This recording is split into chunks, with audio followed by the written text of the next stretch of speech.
ce mai plângi când sunt aici cu tine? Copilul meu, de ce mai lăcrimezi? Apropie-te azi cu mulțumire, oprește-ți plânsul chiar de nu mă vezi. De ce mai plângi când sunt aici cu tine? Copilul meu, de ce mai lăcrimezi? Apropie-te azi cu mulțumire, oprește-ți plânsul chiar de nu mă vezi. Tu prin credință poți învinge totul și prin credință viața s-o trăiești.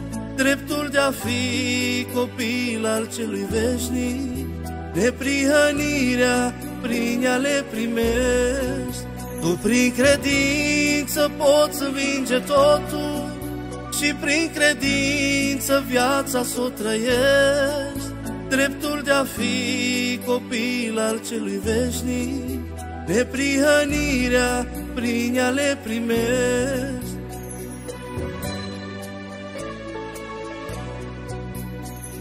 Ridică-te din sac și din cenușă, nu te-am chemat ca să fii un înving, nu te-am purtat pe braț atâta vreme ca să renunț acum la sfârșit.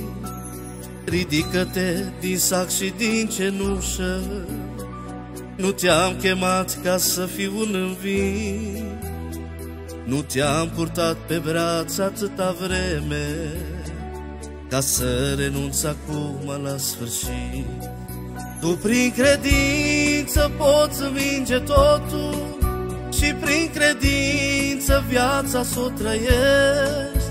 Dreptul de a fi copil al celui veșnic, neprihănirea prin ea le primești. Tu prin credință poți învinge totul și prin credință viața s-o trăiești.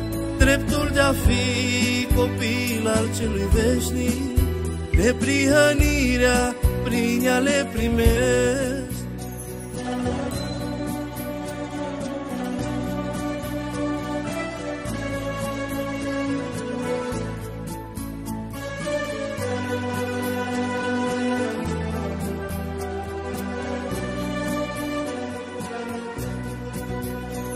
De ce mai plângi când sunt aici cu tine? Copilul meu, de ce mai lăcrimezi? Apropie-te azi cu mulțumire, oprește-ți plânsul chiar de nu mă vezi. Ridică-te din sac și din cenușă, te-am chemat ca să fii un învins, nu te-am purtat pe braț atâta vreme ca să renunț acum la sfârșit. Tu prin credință poți învinge totul și prin credință viața s-o trăiești. Dreptul de a fi copil al celui veșnic, neprihănirea prin ea le primești.